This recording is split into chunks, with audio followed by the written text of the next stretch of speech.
Advocate Adithyan, പ്രതിഭാഗം അഭിഭാഷകൻ. Advocate Adithyan, നോക്കൂ, ഈ അന്വേഷണ ഉദ്യോഗസ്ഥനെയാണ് ജഡ്ജ്മെൻറ്റിൽ ഏറ്റവും അധികം വിമർശിച്ചിരിക്കുന്നത്. അതുകൊണ്ടാണ്, അതായത് അയാളുടെ വിശ്വാസ്യത ചോദ്യം ചെയ്യുന്ന ജഡ്ജ്മെൻറ്റ് അയാളുടെ പിഴവുകൾ അക്കമിട്ട് നിരത്തുകയും ചെയ്തിട്ടുണ്ട്. എന്തുകൊണ്ടാണ് ഇക്കാര്യത്തിൽ ശിക്ഷ കിട്ടാതെ പോയിട്ടുള്ളത് എന്നാണ് താങ്കളുടെ വാദം? ഇതിപ്പോ ഇൻവെസ്റ്റിഗേഷൻ ഓഫീസർ എത്രത്തോളം ഇതിൽ മറ്റു തരത്തിലുള്ള മാനിപ്പുലേഷൻസ് നടത്തിയിട്ടുണ്ടെന്നുള്ളതിൻ്റെ വളരെ വ്യക്തമായ ഉദാഹരണമാണ് ഈ കേസ്. ഞാൻ ആദ്യമേ രാവിലെ തന്നെ പറഞ്ഞു, ഈ കേസ് ഞങ്ങളെ സംബന്ധിച്ച് ഒരു വ്യക്തിയെ കേസ് കെട്ടിച്ചമച്ച് കൃത്രിമ തെളിവുകളുണ്ടാക്കി അയാളുടെ മേൽ കള്ളസാക്ഷികൾ നിരത്തി കോടതിയെ ബോധ്യപ്പെടുത്താൻ ശ്രമിച്ചാൽ ഒരു കേസും കേരളത്തിൽ തെളിയുകയില്ല എന്ന് പ്രോസിക്യൂഷൻ ഇനിയും പഠിക്കേണ്ടിയിരിക്കുന്നു. ഇവിടെ കള്ളസാക്ഷിയെക്കുറിച്ചല്ല പറയുന്നത്, തെളിവുകൾ നോക്കുക. ഒരു ഇൻവെസ്റ്റിഗേറ്റീവ് ഓഫീസർ പ്രഥമ ദൃഷ്ട്യാ സ്വീകരിക്കേണ്ട നടപടികളൊന്നും തന്നെയും ഈ ഇൻവെസ്റ്റിഗേറ്റീവ് ഓഫീസർ സ്വീകരിച്ചിട്ടില്ല. രക്തമെടുത്തിട്ടില്ല, മലമെടുത്തിട്ടില്ല, മൂത്രമെടുത്തിട്ടില്ല. അതുപോലെ തന്നെ അടുത്ത ദിവസം അത് തീർച്ചയായിട്ടും ഞാൻ ആ പോയിന്റിലേക്ക് എനിക്ക് മനസ്സിലായി, ഞാൻ ഉദ്ദേശിച്ചത് മനസ്സിലായി. ഞാൻ ആ പോയിന്റിലേക്ക് എന്തുകൊണ്ട് എടുത്തിട്ടില്ല, ആരെ സംരക്ഷിക്കാൻ വേണ്ടി എന്നുള്ളതാണ് ഇവിടെ ഉയരേണ്ട ചോദ്യം. എന്തുകൊണ്ട് എടുത്തിട്ടില്ല, ആരെ സംരക്ഷിക്കാൻ വേണ്ടി? യഥാർത്ഥ തെളിവുകൾ ശേഖരിച്ചിരുന്നെങ്കിൽ, പക്ഷേ അത്തരത്തിലാണ് കോടതിയുടെ കണ്ടെത്തലെങ്കിൽ, ഞാൻ മുഴുവൻ എനിക്ക് കോപ്പി കിട്ടിയിട്ടില്ല, പക്ഷെ ഞാൻ വായിച്ചത് വെച്ച് ഞാൻ പറയുകയാണ്, അത്തരത്തിലാണ് കോടതി നിലപാടിലേക്ക് പോയിരിക്കുന്നതെങ്കിൽ എന്തുകൊണ്ട്, ആരെ സംരക്ഷിക്കാൻ വേണ്ടി? നിലവിലുള്ള തെളിവുകൾ വെച്ച് പ്രോസിക്യൂഷൻ ഒരാളെ നാബ് ചെയ്യുന്നു, അയാൾ കുറ്റവാളിയാണെന്ന് പറയുന്നു, അയാൾക്കെതിരെ കുറെ അധികം തെളിവുകൾ നിരത്തുന്നു, കോടതിയിൽ വരുന്നു, കോടതിയിൽ പ്രോസിക്യൂഷൻ ഘോരഘോരം വാദിക്കുന്നു. ഏതെങ്കിലും തരത്തിലുള്ള തെളിവുകൾ, ശാസ്ത്രീയ തെളിവുകൾ ഉൾപ്പെടെ നിൽക്കില്ല, ഈ പ്രതിക്കെതിരെ നിൽക്കില്ല എന്ന് കോടതി കണ്ടെത്തുന്നു. അപ്പൊ കോടതി കണ്ടെത്തുന്ന മറ്റൊരു കാര്യമുണ്ട് ആദിത്യൻ. കോടതി കണ്ടെത്തുന്നത് ഇത് കൊലപാതകം തന്നെയാണ് എന്നാണ്. ഇത് ഈ കുട്ടിയെ ബലാത്സംഗം ചെയ്തിട്ടുണ്ട് എന്നാണ് കോടതി കണ്ടെത്തുന്നത്. പ്രതിയാണെന്നല്ലോ. തീർച്ചയായും ആരാണെന്ന് കണ്ടെത്തണം.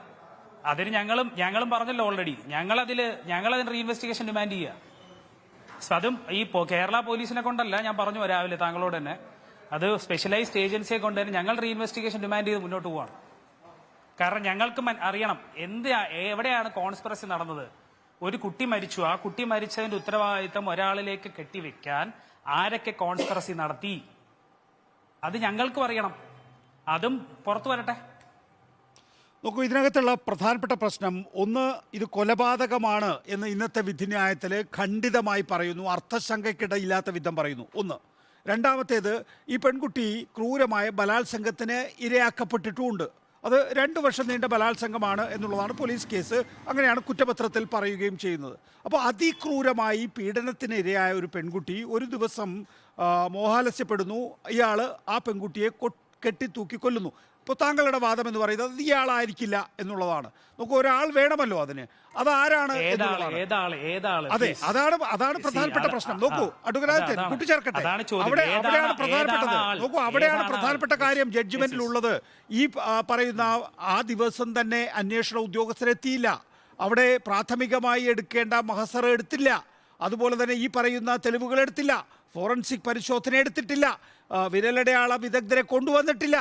അങ്ങനെ ഒരു അന്വേഷണ ഉദ്യോഗസ്ഥൻ്റെ വിശ്വാസ്യതയെ തന്നെ ചോദ്യം ചെയ്തുകൊണ്ടാണ് ഈ കേസ് അവസാനിപ്പിക്കുന്നത്. അപ്പോൾ മാത്രമല്ല, ഇയാൾ നേരത്തെ കേൾക്കൂ, ശ്രീ വാഴൂർ സോമൻ MLA പറയുന്നു, കേൾക്കൂ, വാഴൂർ സോമൻ MLA പറയുന്നു, ഇയാളുടെ കുറ്റസമ്മത മൊഴിയുണ്ട്, ഇല്ലേ? കുറ്റസമ്മത മൊഴി ആണോ ഒരു കേസിന്റെ അടിസ്ഥാനം? അല്ല. അത് എത്തരത്തിലാണ് ഒരു കുറ്റസമ്മത മൊഴി എടുക്കുന്നത്? അതിൽ എന്ത് കുറ്റസമ്മതമാണ് പ്രതി നടത്തിയതായാണ് താങ്കൾക്ക് ഈ ജഡ്ജ്മെന്റിലൂടെ വായിച്ചപ്പോൾ താങ്കൾക്ക് മനസ്സിലായത്? എന്ത് കുറ്റസമ്മതമാണ് നടത്തിയിരിക്കുന്നത്? എന്ത് കുറ്റസമ്മതമാണ് നടത്തിയിരിക്കുന്നത്? ഈ പറയപ്പെടുന്ന എക്സിബിറ്റ് P15A P15A ആണ് ഈ പറയപ്പെടുന്ന കുറ്റസമ്മത മൊഴി. എന്താണ് ഈ കുറ്റസമ്മത മൊഴി? ആരെങ്കിലും അത് പരിശോധിച്ചോ? കോടതി കൃത്യമായി അത് പരിശോധിച്ചു. അതുകൊണ്ടാണ് കോടതി പറഞ്ഞത് യാതൊരു വിധത്തിലുള്ള കുറ്റസമ്മത മൊഴിയോ ഡിസ്ക്ലോഷറോ സെക്ഷൻ 27 തെളിവ് നിയമത്തിന്റെ പരിധിയിൽ വരുന്ന, കോടതിക്ക് എടുക്കാൻ കഴിയുന്ന യാതൊരു വിധത്തിലുള്ള കുറ്റസമ്മത മൊഴിയും നിലവിലില്ല. കെട്ടിച്ചമച്ച അതായത് ഇൻവെസ്റ്റിഗേഷൻ ഓഫീസറിനെ കെട്ടിച്ചമക്കുകയും ഇൻവെസ്റ്റിഗേഷൻ ഓഫീസറിന് തോന്നുന്ന വിധത്തിൽ ഒരു വരി ഉണ്ടാക്കുകയും അതൊരു P15 എന്നുള്ള രീതിയിൽ മാർക്ക് ചെയ്യുകയും അത് പിന്നീട് കോടതിയിൽ വന്ന് തെളിവെന്ന രീതിയിൽ ഇൻവെസ്റ്റിഗേഷൻ ഓഫീസർ പറയുകയും ചെയ്യുക മാത്രമാണ് ഈ കേസിൽ സംഭവിച്ചിട്ടുള്ളത്. ഒരു കുറ്റസമ്മത മൊഴി ഇവിടെ ഇല്ല.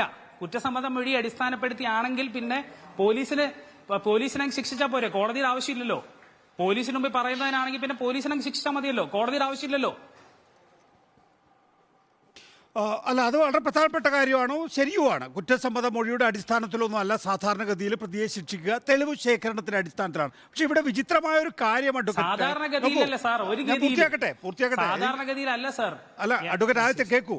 അതായത് ഇതിനകത്ത് വിചിത്രമായ ഒരു കാര്യം എന്ന് പറയുന്നത്, ജഡ്ജ്മെന്റ് അന്വേഷണ ഉദ്യോഗസ്ഥനെ കുറ്റപ്പെടുത്തുന്നു. ഇപ്പോ ഇരയുടെ വീട്ടുകാര് പോലീസ് ഉദ്യോഗസ്ഥനെ കുറ്റപ്പെടുത്തുന്നു. നിങ്ങളും പ്രതിഭാഗവും നിങ്ങൾ പറയുന്നത് റീഇൻവെസ്റ്റിഗേഷൻ ആവശ്യപ്പെടും, പക്ഷേ ഈ പേട്ട് പോലീസിനെ കൊണ്ടല്ല എന്ന് നിങ്ങളും പറയുന്നു. തീർച്ചയായിട്ടും. കാരണം എന്ന് പറഞ്ഞാൽ ഈ കേസ് നമ്മൾ എടുത്തു നോക്കിയാൽ അറിയാം, ഇൻവെസ്റ്റിഗേഷൻ ഓഫീസറിന്റെ കൈവിട്ട ചില കളികൾ കൃത്യമായി ഈ കേസിൽ നിരത്തപ്പെട്ടിട്ടുണ്ട്. പ്രത്യേകിച്ച് ഈ കേസിൽ നമ്മൾ മനസ്സിലാക്കേണ്ട ഒരു കാര്യം, തുടക്കം മുതൽ തന്നെ ഒരാളെ ഫിക്സ് ചെയ്യുന്ന രീതിയിലേക്കാണ് ഇൻവെസ്റ്റിഗേഷൻ ലീഡ് ചെയ്തിരിക്കുന്നത്. അതാണ് ഞങ്ങളുടെ വാദം. അതുകൊണ്ടാണ് ഞങ്ങൾ പറയുന്നത് ഇതിൽ റീഇൻവെസ്റ്റിഗേഷൻ വേണം. ഞങ്ങൾക്ക് 100%, 110% കോൺഫിഡൻസോടുകൂടി ഞങ്ങൾ പറയട്ടെ ഇതിൽ റീഇൻവെസ്റ്റിഗേഷൻ വേണമെന്നുള്ളത്. യഥാർത്ഥ പ്രതി പുറത്തു വരട്ടെ.